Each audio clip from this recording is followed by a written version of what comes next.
Good day everyone and welcome to another vlog for the Exodus 7 to 12 KJV project. Now last week we ended on a different frame than this one, but I want to show you guys that I made a few changes and modified a few of these frames. In this one, remember I told you guys that I wanted to show the separation between Goshen and Egypt, and one of those ways was to show people looking out of their house into the street, and there be no flies in the house, but there be flies in the street. And even while I was saying that, there were flies coming into the house.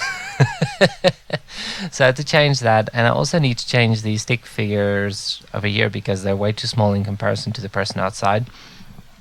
But it's just a little something over there.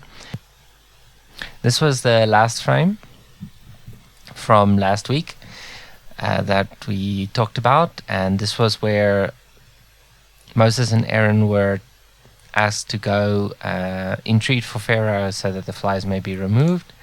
And of course Moses goes and he prays, sun goes down, night passes, sun comes up, and of course the flies are removed. Now in this one I want the flies to fly away from Pharaoh, because how good will you sleep if flies keep buzzing around you? I know the sound can, depending on your association with it, a sound can be a very you could say kind of hypnotic in a way, where it kind of lulls you to sleep. But in this case I want it to be like a true nuisance, because if it's truly a plague, you are probably not going to sleep very well if you get to sleep at all. So I want the flies to be pestering him and then just be flying off as night and day pass for the flies to be removed. That's what the arrow is for. Okay, so then the flies are gone and he gets angry, heart hardens, refuses to listen. People are happy that the flies go, and then he refuses to listen, tells Moses to take a hike. Moses is kicked out of the throne room, and he goes and he just chillaxes under a tree.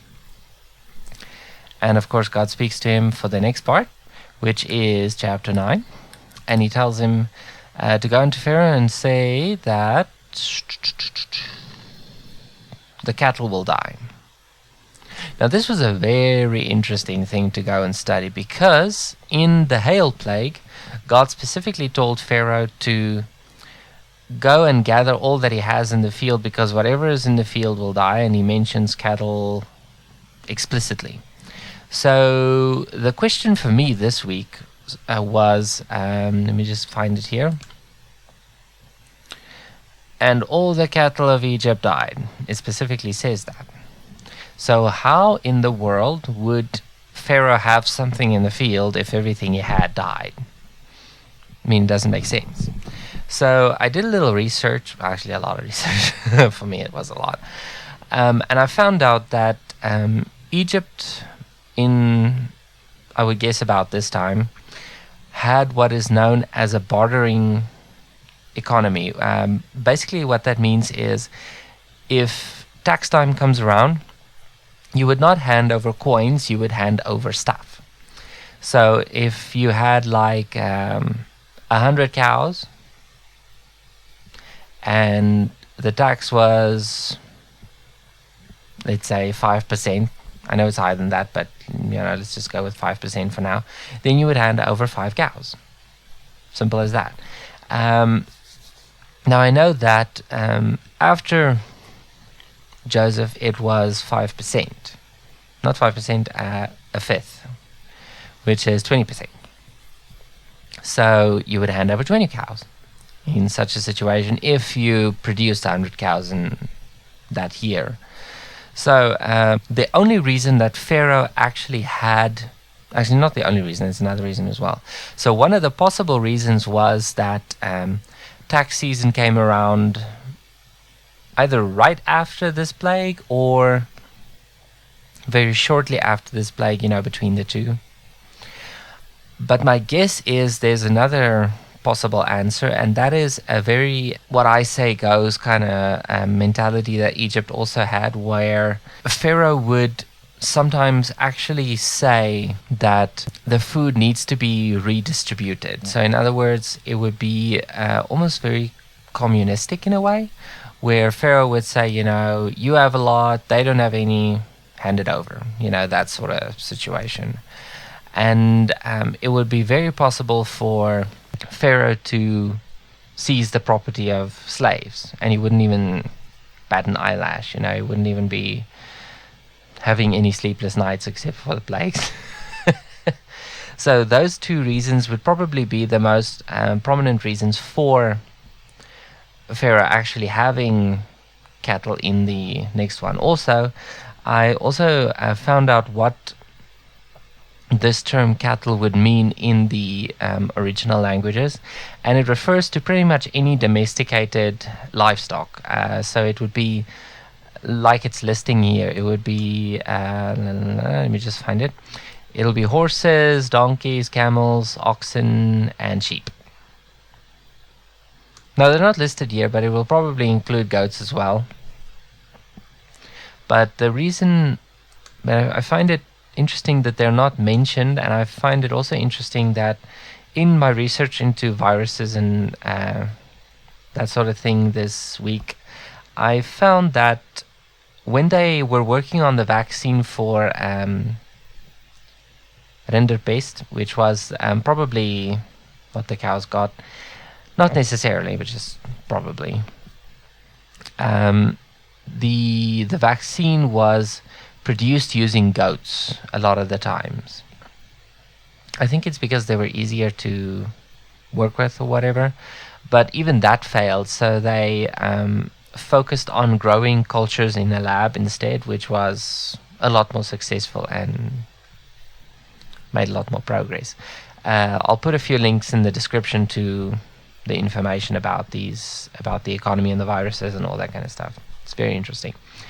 So this was also another plague where God severed between the cattle of Israel and the cattle of Egypt, and that nothing would die of the children of Israel's. And at that point in time, which was the next day, that happened. Now, interestingly enough, if such a plague would strike, Pharaoh's house was possibly in the country, but that doesn't mean they heard lowing in the fields, So Pharaoh would probably have gotten up that day and wondered if something had happened, because it would be probably a sunny day. It would be, a day like any other, except with no flies. So he would send, as it says here, to find out what had happened. And sure enough, all the cattle had died. But Pharaoh still didn't listen. So we still had the process of them coming back and speaking to Pharaoh, and Pharaoh wouldn't be listening, and he would tell them to take a long walk off a short pier and that sort of thing. My guess is he probably used colorful language, but we will not be doing that. So God speaks to him. He goes into Pharaoh, tells him that there will be a grievous murrain, which just means heavy sickness among livestock. Now, unfortunately, his face here looks a little bit sadistic and happy, because I struggled drawing at this angle. He's supposed to look more angry instead of almost psychotically happy, which is weird. I think the corners of the mouth are just a little bit too far out, but He's supposed to look more like this, not like that. Very subtle difference. But yeah, you can see the corners of the mouth differ a lot. Anyway, moving on. So then he looks over Egypt, and then the sun goes down, night passes, Pharaoh sends, and sure enough, all of Egypt's cattle are dead. So in this one, I would probably be using hieroglyphics again, just to show that the record is there. I'm still not sure what to use as a counting method, but I'd probably use some sort of seeds or little cow symbols or something along those lines, just to take it up to the maximum, so there's a proper comparison. And I do know that there are hieroglyphics that pronounce Israel, so I'd probably try to go and find out what those are and possibly just put it in parentheses or whatever the case might be. So then the person reports back, and Pharaoh probably gives the order to seize some of it, I want it to be implied without it being expressly told, because we're not told that in scripture. You only find that out if you actually go and do the research. Now, the reason Moses probably didn't include it was because it would have been common knowledge in the day. If you do your research, it's not the contradiction that it appears to be, between the hail plague and this one. So Pharaoh's heart is hardened, he wouldn't listen. So that is it for this week's work on this project. I want to show you guys a little something. Now, this is a test I made earlier this week. This one was actually last night. I had done another one. This is done in cycles. It creates a caustic effect specifically for toon shading. I did a little research, and it turns out that there are huge varieties in how caustics are approached in anime. However, I'm not crazy about the lines for this one. I would have preferred to use the other texture that I've shared you guys in a previous vlog, a link in the description to that. But unfortunately, Cycles does not have that texture. So you have the option of rendering that texture out for like a minute or so, give it a bit of a fade, and use that if that's what you prefer. But in this case, what I did was I used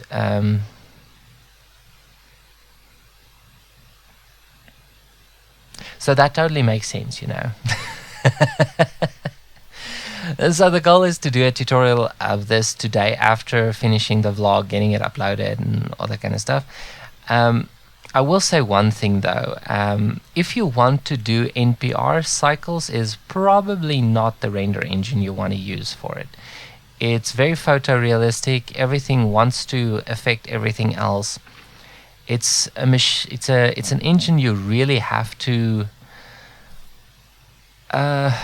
force into a space that it's really not designed for, if I can say it like that.